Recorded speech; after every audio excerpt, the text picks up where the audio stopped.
Chapter 9. Maurecia. Maurecia liked ice cream. She was sweet and pretty and could beat up any boy in Mrs. Jules's class. Everybody liked Maurecia, except Kathy. But then she didn't like anybody. Maurecia only liked ice cream. Every day, Maurecia brought an ice cream cone to school and kept it in her desk until lunchtime. At first, she brought chocolate ice cream every day, but she soon tired of chocolate ice cream, so she started bringing vanilla. But she got tired of vanilla too, and then she got tired of strawberry, fudge ripple, butter pecans, pistachio, and burgundy cherry in that order. And then a terrible thing happened. Maurecia got tired of ice cream. By that time, her desk was a mess, and everything in it was sticky. Everybody liked Maurecia, but Maurecia didn't like anything. Mrs. Jules hated to see Maurecia unhappy. "I don't understand it, Miss Jules," cried Maurecia. "There just aren't any good flavors anymore." So Mrs. Jules worked all night. The next day, she brought in a new flavor of ice cream for Maurecia. It was Maurecia flavored ice cream. "Everybody will like it," thought Mrs. Jules, "because everybody likes Maurecia." "Here you are, Maurecia," said Mrs. Jules. "Maurecia flavored ice cream." Everybody gathered around as Maurecia tasted it. They hoped she'd like it. Maurecia took a lick. "Well," said Mrs. Jules. Maurecia took another lick. "Well," asked the class. "This ice cream has no taste," said Maurecia. "It doesn't taste bad, but it doesn't taste good. It doesn't taste like anything at all." Mrs. Jules was heartbroken. "Here, let me try it," said Todd. He tasted it. "You're crazy, Maurecia," he said. "This is the best tasting ice cream I've ever eaten. Try some, Dee Dee." It's delicious," said Dee Dee. "It's so sweet and creamy." She passed it around the room. "Oh, it is so good," said Leslie. "I think it tastes terrible," said Kathy. "I don't understand it," said Maurecia. "I don't taste a thing." Mrs. Jules slapped herself in the face.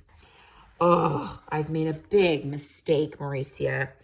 Of course you can't taste anything. It's Maurecia flavored ice cream. It's the same taste you always taste when you're not tasting anything at all."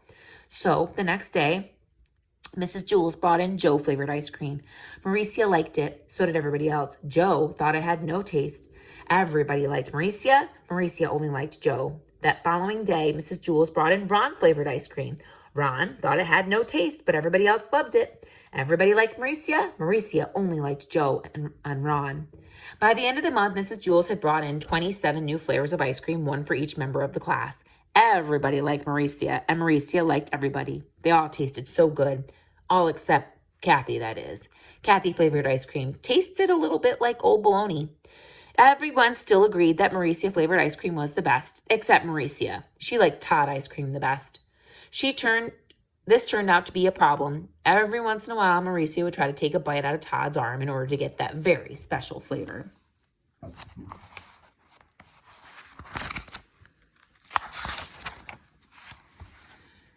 Chapter 10. Paul. Paul had the best seat in Mrs. Jules's class. He sat in the back of the room. It was a seat that was the farthest away from Mrs. Jules. Mrs. Jules was teaching the class about fractions. She drew a picture of a pie on the blackboard. She cut the pie into 8 pieces. She explained that each piece was 1/8 of the pie. Paul never paid attention. He didn't see the picture of the pie. He didn't see anything. Well, he did see one thing. Actually, he saw 2 things. He saw Leslie's 2 pigtails. Leslie sat in front of Paul. She had 2 long, brown pigtails that reached all the way down to her waist. Paul saw those pigtails, and a terrible urge came over him. He wanted to pull a pigtail. He wanted to wrap his fist around it, feel the hair between his fingers, and just yank. He thought it would also be fun to tie the pigtails together, or better yet, tie them to her chair. But most of all, he just wanted to pull one. Slowly, he reached for the one on the right. "No! What am I doing?" he thought. "I'll only get in trouble." Paul had it made. He sat in the back of the room. He paid no attention to anyone, and nobody paid any attention to him. But if he pulled a pigtail, it would all be over. Leslie would tell on him, and he'd become the center of attention. He sighed and slowly withdrew his arm. But Paul couldn't ignore those pigtails. There they were, dangling right in front of him, just begging to be pulled. He closed his eyes, but he couldn't make the pigtails disappear. He could still smell them and hear them. He could almost taste them. Maybe just a little tug, he thought. None. No, none. There they hung, easily within his reach. Well, let them just hang there, thought Paul. He would be foolish to pull one, no matter how tempting they were. None of the other children in the class pulled pigtails. Why should he? Of course, none of the other children sat behind Leslie either. It was just a simple matter of being able to think clearly, that was all. Paul thought it over and decided not to pull one. It was as simple as that.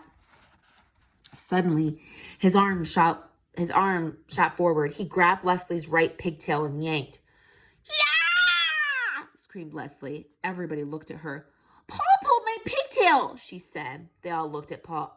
I couldn't help it, said Paul.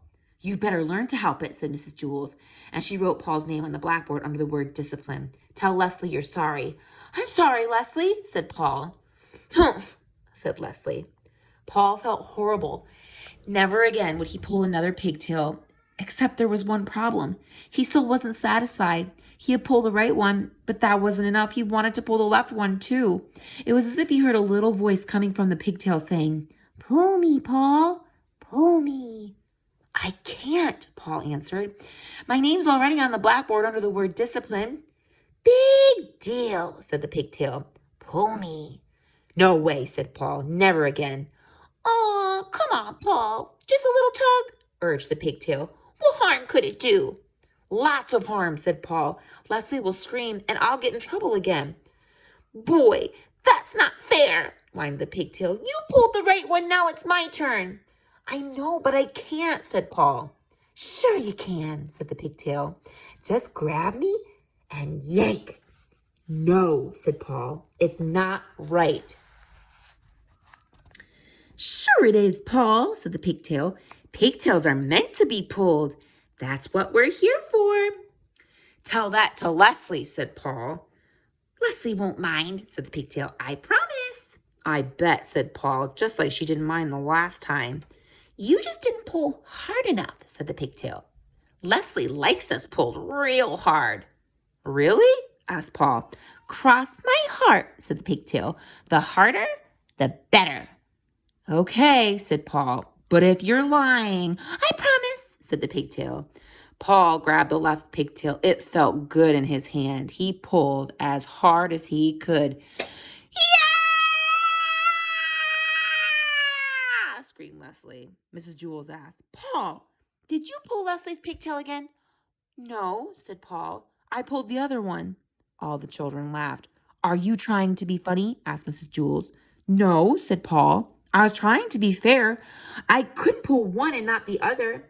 The children laughed again. Pigtails are meant to be pulled, Paul concluded. Mrs. Jewls put a check next to Paul's name on the blackboard under the word discipline. But at last, Paul was satisfied. True, his name was on the blackboard with a check next to it, but that really didn't matter. All he had to do was stay out of trouble the rest of the day, and his name would be erased. It's easy to stay out of trouble when you have the best seat in the class. In fact, Paul could do this every day. He could pull Leslie's pigtails twice and then stay out of trouble the rest of the day. There was nothing Leslie could do about it. Suddenly, out of nowhere, Leslie screamed, Mrs. Jewls circles Paul's name and sent him home early on the kindergarten bus. Nobody would believe that he hadn't pulled Leslie's pigtail again.